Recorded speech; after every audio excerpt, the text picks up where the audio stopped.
So guys, আসসালামু আলাইকুম। কি অবস্থা সকলের? আশা করি আল্লাহর রহমতে ভালো আছো তোমরা। সো গাইস, আজকে আপনাদের কাছে একটা উপন্যাস শেয়ার করতে যাচ্ছি। উপন্যাসটা পুরোপুরি আমার জীবনের একটা কাহিনী, যা বলেছিল আমার একটা ভাই। তো চলো গাইস, আর কথা না বাড়িয়ে শুরু করা যাক। সে ছিল একটা মায়াবতী মেয়ে। আমার তার সাথে প্রথম দেখা হয় আমাদের এলাকায়।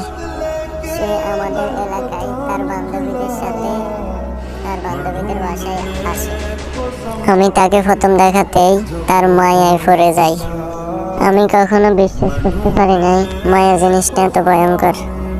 আমি তাকে প্রথম দেখার পর আমার মনটা খুব কষ্ট ছিল, কারণ ওই যে বললাম মায়া।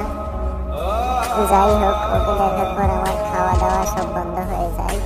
ঠিক মতো খাওয়া দাওয়া করতাম না এবং কারো কথাও শুনতাম না। পরে আমি আমাদের এলাকায় থাকা তার বান্ধবীদেরকে একদিন তার কথা জিজ্ঞেস করছিলাম। পরে তার বান্ধবীরা তার বাসার ঠিকানা দেয় আমাকে। পরে আমি ওই ঠিকানা অনুযায়ী তার খোঁজ নিতে থাকি। তার এলাকায় আমার এক বন্ধুর বাসা। পরে আমি আমার বন্ধুর সাথে কথা বললাম ওর ব্যাপারে, কিন্তু বন্ধু তাকে চিনতে পারে নাই। কিন্তু বন্ধু আমাকে বলল, তুই আমাদের এলাকায় আয়, কে ওই মেয়েটাকে দেখা, আমি দেখি তোর জন্য কিছু করতে পারি কিনা। আসলে এটাই বন্ধুত্ব।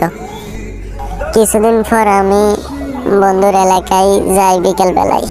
তখন মেয়েটার সাথে আমার সাথে দেখা। মেয়েটা স্কুল থেকে বাড়ির দিকে যাচ্ছিল।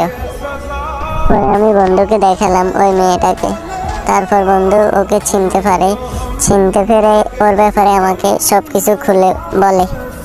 তো পার্ট 2 পেতে সবাই ফলো করে দাও, ফলো করে দিয়ে সাথে থাকো। পার্ট 2 আসতে চলেছে কালকে পরশুর ভিতরে। সবাই রেডি থাকিও। আল্লাহ হাফেজ।